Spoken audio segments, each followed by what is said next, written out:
سلیمان علیہ السلام کے زمانے میں کچھ مچھروں نے آپس میں میٹنگ کی اور میٹنگ میں یہ بات انہوں نے کی کہ یہ جو ہوا ہے اس نے ہمیں بہت تنگ کر رکھا ہے۔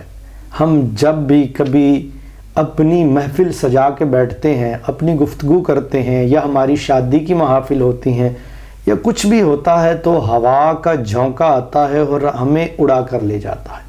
ہمارے سارے جو خوشی ہوتی ہے اس کو زائل کر دیتی ہے یہ ہوا۔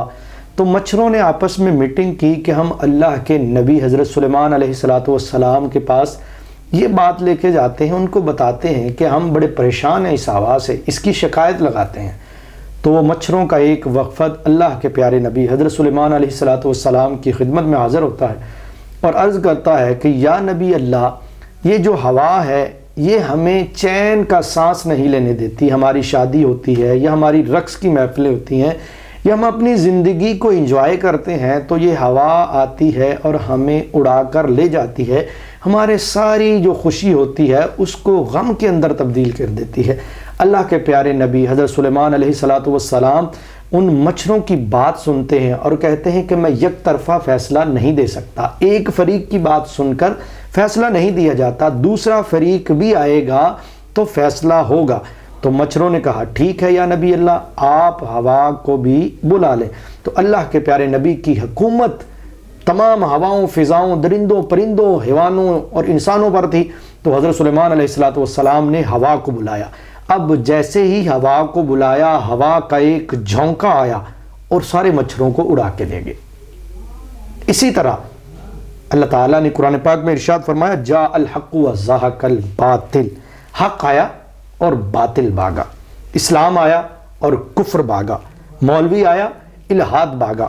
مغربی تہذیب کے یہ ماڈرن مچھر جو کلبوں میں مل جل کر اپنے اپنے فیشن پر کھل کر گاتے ہیں، ناچتے ہیں، جب وہاں پہ کوئی عالم دین، کوئی اللہ والا آ کر ان کو تبلیغ کرتا ہے تو یہ مچھر ہوا جیسے ہوا آتی ہے ویسے ہی مولوی کے آنے سے یہ اڑ جاتے ہیں، یہ ڈر جاتے ہیں، چلے جاتے ہیں اور کہتے کیا ہیں کہ یہ علماء اکرام ہمارا وقت ضائع کرتے ہیں، ہماری رقص کی محفلوں کو خراب کرتے ہیں، ہماری زندگی کی انجوائمنٹ خراب کرتے ہیں، انٹرٹینمنٹ خراب کرتے ہیں۔ ارے بھائی کیا لے کے جاؤ گے آگے؟ جب اللہ کے حضور حاضر ہو جاؤ گے، جب اللہ سوالات پوچھے گا کہ میں نے تمہیں زندگی دی، اس زندگی کا استعمال کہاں کیا، تو کیا بتاؤ گے کہ رقص کی محفلوں کے اندر، فحاشی کے اندر، غریانی کے اندر، شراب نوشی کے اندر زندگی گزاری؟ نہیں، بلکہ تمہیں علماء اکرام کی عزت کرنی چاہیے، کیونکہ وہ تمہیں اللہ اور اس کے رسول کے احکامات بتاتے ہیں، تمہاری زندگی کو بہتر بناتے ہیں، تمہاری آخرت کو بناتے ہیں۔ اور ایک طرف تو مچھر ہیں اور دوسری طرف آج کل کے مسٹر ہیں جو مسٹر علماء اکرام کو کچھ نہیں سمجھتے، علماء اکرام کی تعظیم نہیں کرتے۔ حالانکہ علماء اکرام کی تعظیم آپ اگر دیکھیں تو خیرکم من تعلم القرآن وعلمہ، تم میں سے بہترین شخص وہ ہے جو قرآن سیکھے اور سکھائے۔ اور سکھانے والا کون ہوتا ہے؟ ایک عالم دین ہوتا ہے، ایک قاری ہوتا ہے، ایک حافظ ہوتا ہے جو سکھاتا ہے، اس کی یہ شان ہے۔ اگر احادیث کے اندر بھی دیکھیں تو اس کے اندر بھی بڑی شان ہے، العلماء ورثۃ الانبیاء۔ حضور نے فرمایا یہ جو علماء اکرام ہے یہ نبیوں کے وارث ہیں، اللہ نے یہ شانیں دی ہیں۔ اور آج کل کے مسٹر اور مچھر علماء اکرام پہ تنقید کی انگلیاں اٹھاتے ہیں اور بری بری زبانیں استعمال کرتے ہیں اور طعن زنی کرتے ہیں۔ خدارا اپنا اس دنیا کے اندر آنے کا مقصد کو سمجھو اور علماء اکرام پر انگلیاں مت اٹھاؤ۔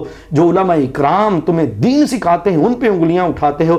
دیکھیے تو صحیح، امیر اہل سنت دامت برکاتہم العالیہ نے دین کا اتنا بڑا نیٹ ورک، اتنا بڑا جال بچھایا کہ بے شمار لوگ اس سے مستفید ہو رہے ہیں، اور جو برے کاموں میں مبتلا تھے وہ سیدھے راستے پہ آ رہے ہیں، اور جو گانے اور رقص کی محفلوں کے اندر تھے آج وہ نعت سننا پسند کرتے ہیں، آج قرآن سننا پسند کرتے ہیں۔